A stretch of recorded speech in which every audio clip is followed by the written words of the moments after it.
척도에 대해서 말씀을 드릴 텐데요. 사실 임상척도는 너무 잘 알고 계실 것 같아서 오늘 강의에 많은 내용을 포함시키지는 않았어요. 그래도 임상척도를 볼 때 이제 어떤 걸 보시면 좋은지 그건 좀 짚어드리도록 하겠습니다. 일단 선생님들께서 임상척도를 이제 분석하실 때는 이제 각 척도가 어떤 것을 측정하는지 그 내용에 대해서 이제 보실 필요가 있겠고요. 그 다음에 임상척도가 어떻게 개발되었고 이제 기준 집단이라고 하는 걸 꼭 기억하셔야 돼요. 그러니까 뭐 예를 들어서 건강염려증 척도는 건강염려증 환자를 대상으로 이제 문항을 선정했죠. 그런 식으로 이제 기준 집단을 좀 기억해 주시면 좋겠고요. 자, 그 다음에 이제 선생님들이 꼭 기억하셔야 되는 게 또 나왔는데요. 이건 뭐냐면 선생님들이 MMPI 임상척도를 해석할 때 우리가 높다, 낮다라는 기준이 있거든요. 그 기준점을 좀 알아두시면 좋겠는데요. 일단 우리가 높다라는 기준은 65점 이상일 때 우리가 높다라고 판단을 하고요. 낮다라고 했을 때는 40점 이하일 때 우리가 낮다라고 판단을 합니다. 그러니까 우리가 40에서 65점 사이는 정상 범위라고 보시면 돼요. 저 같은 경우는 이제 상담 현장에 있다 보니까 이렇게 프로파일을 보면 65T가 안 넘는 경우도 있어요. 그러면 다 정상이라고 하기엔 조금 애매하거든요. 그래서 저 같은 경우는 일단 65점이 임상적으로 높은 수준이긴 한데 60에서 65점 사이도 약간 높다 정도로 해석은 해줍니다.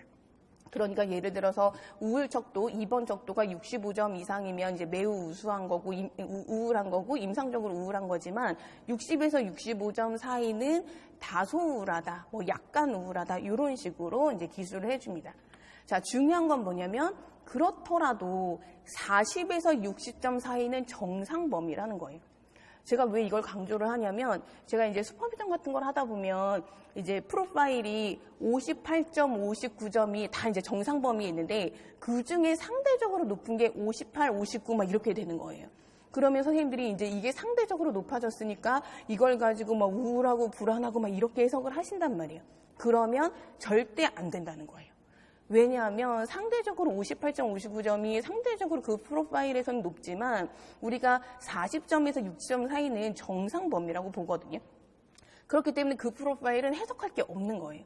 적어도 이 사람이 자기는 우울이나 불안이나 분노의 문제 없이 심리적으로 안정된 상태라고 지금 객관적인 그러니까 객관적인 검사에서는 보고를 하고 있다는 거죠. 그죠? 네.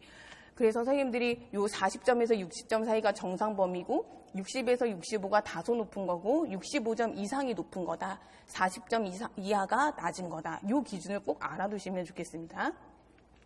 그 다음에 뭐 인구 통계학적인 변인이 중재 변인으로 작용하는 척도들이 있는 것들은 조금 알아두시면 좋겠고요. 자, 그 다음에 가장 또 중요한 것 중에 하나가 MMPI 임상 척도에는 소척도들이 있습니다. 그죠? 이제 소척도들이 해리스 링고스 소척도라고 해서 6개 척도가 나오고요. 그 다음에 이제 영번 척도에도 소척도가 포함이 돼서 7개 척도는 소척도가 있는데요. 이 소척도를 해석할 때의 기준을 꼭 알아두세요. 뭐냐면 소척도를 해석할 때는 원척도의 점수가 65점 이상인 것 중에 소척도가 65점 이상인 것만 해석을 합니다. 자, 이게 무슨 말이냐면 소척도의 의미는 뭐냐면 이 MMPI 임상척도가 되게 이질적인 문항으로 구성이 되어 있거든요. 그래서 예를 들어서 입원 척도가 상승했을 때 되게 이질적인 문항으로 되어 있기 때문에 진짜 우울한지를 판단하기가 어려운 거예요. 그래서 입원 척도가 상승했을 때 왜 상승했는지를 구체적으로 보기 위해서 소척도를 활용하는 거거든요. 그래서 전제 자체가 원척도가 상승했을 때 소척도를 본다는 의미가 있어요. 그렇기 때문에 만약에 우울척도가 50T인데 그중에 소척도 하나가 막 80T다라고 해서 할 때 우리가 소척도를 해석하기 쉽지만 그러면 안 된다는 거예요. 전제 자체가 원척도가 높을 때 왜 높은지를 보기 위해서 소척도를 보는 거라서 이제 그렇게 이해를 해두시면 좋겠습니다. 이것도 많이들 실수하시는 부분이니까 꼭 알아두시면 좋겠고요. 자, 임상척도는 이제 10개 임상척도로 되어 있는데요. 일단 선생님들이 임상척도를 공부하실 때에는 각각의 척도가 가지고 있는 이제 그 특성들 있죠. 그래서 보통 증상적인 특성과 성격적인 특성이 있는데요. 그런 내용들을 쭉 좀 알아두시면 좋겠고, 그다음에 낮은 척도 대체로 이제 높은 척도를 위주로 해석을 하게 되지만 낮은 척도들도 의미 있는 척도들이 있어서 이제 그런 것들 좀 봐주시면 좋겠고, 그다음에 임상 척도에서 또 좀 보셨으면 좋겠는 게 기본 차원이라는 게 있어요. 이 기본, 푼스 앤더슨의 기본 차원이라는 개념이 있는데, 이 기본 차원이라는 개념은 임상 척도가 대체로 병리적인 것들을 측정한다고 되어 있지만, 만약에 임상 척도가 60에서 65점 사이로 다소 상승한 경우에는 아까 뭐 우울한 게 약간 있다 이렇게도 해석하지만 긍정적인 특성으로 해석할 수도 있거든요. 이 기본 차원, 쿤스 앤더슨의 기본 차원이라는 개념이 각각의 척도가 가지고 있는 긍정적인 특성을 말하기 때문에 선생님들이 그 내용도 알아두시면 정상 집단을 해석하기가 되게 좋으실 거예요. 그래서 그런 내용들도 나중에 좀 보시면 좋겠고요. 지금은 제가 이제 임상 척도는 이것만 좀 설명드리고 좀 넘어갈 건데, 이 척도 이름이 다 병리 척도로 되어 있거든요. 그러면 선생님들이 보통 이제 이 척도를 가지고 코드 타입 해석하게 되잖아요. 그런데 이 코드 타입을 해석할 때 각각의 척도가 측정하고 있는 핵심 증상을 알아두시면 이 코드 타입 해석하기가 되게 수월하거든요. 그래서 이름이 병리 이름으로 되어 있지만 각각의 척도가 무엇을 측정하는지를 꼭 알아두시면 좋겠어요. 그래서 제가 핵심 증상을 위주로 한번 쭉 불러드려 볼게요. 자, 1번 척도는 건강염려증 척도인데 이 척도는 건강염려증을 재는 게 아니에요. 한마디로 말하면 뭘 재는 거냐면요. 신체적 불편감을 재는 거예요. 예. 그래서 선생님들이 1번 척도가 상승하면 신체적 불편감을 보고하고 있다라고 해석을 하시면 좋겠고, 신체적 불편감을 호소한다는 얘기는 뭐냐면 자신의 감정을, 자신의 정서를 잘 자각하거나 표현하지 못하고 부인 억압하면서 이것이 간접적인 증상인 신체적인 증상으로 나타난다라고 하는 기제가 있어요. 네. 그래서 핵심적인 증상은 신체적인 불편감이고 감정을 자각하거나 표현하지 못하고 이것이 간접적으로 드러나는 거다. 이렇게 해석을 해주시면 좋겠습니다. 자, 2번 척도는 우울증 척도인데요. 여기서 측정하는 건 뭐냐면 그야말로 그냥 우울을 측정하는 거죠. 그래서 우울을 측정한다라고 보시면 되겠고, 조금 더 이제 감정으로 얘기하면 슬픔을 측정한다라고 보시면 되겠습니다. 자, 그 다음에 3번 척도 히스테리 척도인데요. 자, 히스테리 척도는 우리가 보통 히스테리라고 하는 건 지금은 이제 사용하고 있는 그 병리 명칭은 아니죠. 그래서 지금의 DSM의 기준에 따르면 히스테리는 어떻게 볼 수 있냐면 연극성 성격 장애와 전환 장애의 특성을 모두 갖는다라고 이해하시면 돼요. 그래서 히스테리가 측정하는 건 핵심 증상이 2가지 정도가 있는데요. 연극성 성격 장애와 관련된 특성으로 관계에 있어서 친밀감이나 애정이나 사랑을 굉장히 원하고요. 그렇기 때문에 상대방의 어떤 요구나 이런 것들을 되게 맞추고 자신의 감정의 욕구는 이렇게 좀 이렇게 무시하는 이제 그런 관계적인 특성이 하나가 있습니다. 그 다음에 2번째는 전환장애와 관련된 특성인데요. 뭐냐면 신체적 불편감으로 호소한다는 얘기입니다. 그런데 아까 1번에서도 신체적 불편감을 측정하고 지금 3번에서도 신체적 불편감을 측정한다라고 말씀을 드렸는데요. 양상은 조금 달라요. 1번의 신체적인 불편감은 뭔가 모호하고 전반적인 신체적인 불편감이라면 3번의 신체적 불편감은 전환장애와 관련된 거기 때문에 좀 더 명백하고 극적인 신체 증상을 경험한다라고 이해하시면 되겠습니다. 자, 그 다음에 4번 척도는 반사회성 척도인데요. 반사회성 척도는 뭘 측정하는 거냐면 분노를 측정한다고 보시면 돼요. 어떤 분노냐? 갈등으로 인한 분노를 측정한다라고 보시면 될 것 같아요. 그러면 무엇과 갈등하느냐? 자기 내적인 스스로와도 갈등을 하고 가족 관계에서도 갈등을 하고 어떤 권위나 법이나 윤리적이거나 도덕적인 규범들 이런 것들과도 끊임없이 갈등하는 게 바로 4번의 역동입니다. 그래서 그런 갈등으로 인해서 분노가 있다라고 해석을 해주시면 되겠습니다. 자, 5번 척도 남성성, 여성성 척도인데요. 자, 이 남성성, 여성성 척도는 일단 자신이 남자든 여자든 그죠? 점수가 높으면 자신의 반대성과 동일시하는 거죠. 그리고 점수가 낮으면 자신과 동일한 성과 동일시하는 겁니다. 그죠? 자, 그러면은 우리가 여기서 말하는 이제 자신의 성과 동일시한다, 반대성과 동일시한다라고 했을 때 뭐 여성성이 두드러지는지 남성성이 두드러지는지 뭐 이렇게 판단을 하시면 되는데요. 기본적으로 여성적이다라는 얘기는 뭐냐면 어떤 뭐 취향이나 선호에 있어서 약간 예술적이고 문학적이고 심미적이고 추상적이고 종교적이고 이런 것들에 관심이 있는 거고요.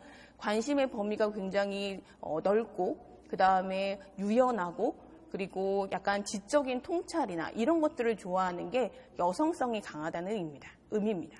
그리고 관계에 있어서는 대인감수성이 예민하고 그리고 수동적이고 의존적이며 감정을 좀 억압하는 그런 성향이 있는 게 여성성을 의미해요. 그러면 반대로 남성성의 의미는 뭐냐면 좀 더 신체적인 활동이나 아니면 기계적인 조작들 이런 것들을 더 선호한다라고 보시면 좋겠고 조금 더 이렇게 좀 뭐랄까요 사고가 다소 경직되어 있거나 관심의 범위가 다소 제한적이다 이런 해석도 하기도 합니다. 그리고 관계 측면에서는 대인 감수성이 예민하지 않고 좀 더 주장적이고 독립적이고 좀 자율적이다. 그리고 그 정서 표현에 있어서도 조금 더 적극적이고 직접적이다. 이렇게 표현할 수 있습니다. 그래서 5번 척도가 동성애를 측정한다 이런 것들은 좀 오해고요. 그냥 성격 특성으로서 지금 제가 말씀드렸던 어떤 뭐 취향이나 대인관계의 특성으로 해석을 해주시면 좋겠습니다. 자, 6번은 편집증 척도인데요. 편집증 척도는 뭘 측정하냐면 역시 분노를 측정합니다. 분노를 측정하는데 4번 척도는 뭔가 이렇게 싸우고 있는 거죠. 뭔가 갈등으로 인한 분노라고 말씀을 드렸는데 6번의 분노는 어떤 의미냐면 그 다른 사람에 대한 뿌리 깊은 불신에 근거한 분노예요. 그래서 어떻게 보면 조금 더 깊은 수준의 사람에 대한 기본적인 신뢰의 결여로 인한 조금 더 끈적끈적한 분노라고 이해해 주시면 좋겠습니다. 자, 7번 척도는 강박증 척도인데요. 강박증을 측정하는 게 아니라 뭘 측정하냐면 불안을 측정합니다. 불안. 그리고 이 불안은 어떤 대상에 대한 불안이 아니고요. 프리프로팅 엔자이티라고 해서 부동 불안이라고 번역하는데요. 뭔가 자유롭게 부유하는 불안이라고 설명을 할 수 있겠고요. 그리고 이 불안은 좀 특성 불안의 특징이 있기 때문에 좀 이렇게 성격적으로 긴장하고 예민하고 늘 걱정 많고 불안하고 좀 우유부단하고 스트레스에 취약하고 이런 성향도 모두 포함하는 개념이다라고 보시면 되겠습니다. 자, 8번 척도는 정신분열증 척도인데요. 당연히 정신분열증을 측정하는 척도는 아닙니다. 그죠? 저는 선생님들이 이 임상 척도를 잘 배우실 때 각각의 척도에 소척도들이 있다고 아까 말씀드렸잖아요. 이 소척도를 하나하나 잘 알고 계셔야 척도를 정확하게 해석할 수 있는데 모든 소척도가 다 중요하지만 특히 8번 척도를 보실 때는 소척도를 꼭 고려하셔야 돼요. 왜냐하면 이 정신분열증 척도의 소척도 중에 위에 있는 5가지는 다 우울에도 상승할 수 있거든요. 뭐 사회적 소외, 정서적 소외, 뭐 자아통합결여, 인지적, 동기적, 억제부전, 뭐 억제부전은 아니지만 동기적까지는 우울에도 다 상승할 수 있는 그런 척도들이고 실제로 정신증과 관련이 높은 소척도는 기태적 감각 경험이라는 소척도가 실제로 정신증과 관련이 높은 소척도예요. 그래서 8번이 높을 때는 무조건 소척도를 보시고 만약에 기태적 감각 경험이 높다면 그러면 약간 정신증일 수는 있지만 그렇다고 무조건 또 정신증이라고 하면 안 되거든요. 그럴 때는 결정적 문항까지 확인하시고 내담자와 면담을 해서 환청과 망상이 있어야만 정신증으로 판단하셔야 되고 만약에 환청이나 망상 그런 사고장애가 없다면 8번 척도의 기태적인 감각 경험은 뭐라고 해석하면 좋냐면 자극을 있는 그대로 보지 못하고 임의적으로 왜곡해서 오해석할 수 있다 이렇게 해석하시는 게 훨씬 더 좋습니다. 그래서 항상 반드시 조심하셔야 되는 게 이 8번 척도고요. 자, 9번 척도는 경조증 척도인데요. 경조증 척도가 측정하는 건 뭐냐면 정신적 에너지라고 보시면 됩니다. 자, 0번 척도는 사회적 내향성 척도인데요. 이거는 사회적인 관계에서 다른 사람과 어울리기보다는 혼자 있으려고 한다. 사회적으로 고립되어 지낸다라고 하는 걸 특정을 하는데, 이럴 때 이 사람이 좀 조심하셔야 되는 건 이 사람이 혼자 있는 게 원래 좋아서 고립돼서 지내는 건지 아니면 다른 사람과의 관계가 불편해서 고립되어 지내는지는 선생님들이 조금 판단하실 필요가 있어요. 자, 그래서 선생님들께 지금 뭐 짧은 시간이나 이지만 10개 척도의 핵심적인 특징들을 좀 설명을 드렸고요. 요걸 조금 더 깊이 있게 보시기 위해서는 이 각각 10개의 척도가 가지고 있는 각각의 정신병이 있죠. 그거에 대해서 선생님들이 진단 기준부터 시작해서 원인론, 치료 이론까지 충분히 공부하시고 아마도 그리고 나서 MMPI 프로파일을 해석하시면 아마 더 풍부하게 해석해 하실 수 있지 않을까 싶습니다. 그래서 임상척도는 다들 많이 아시는 내용이기 때문에 이 정도 하고 넘어가고요.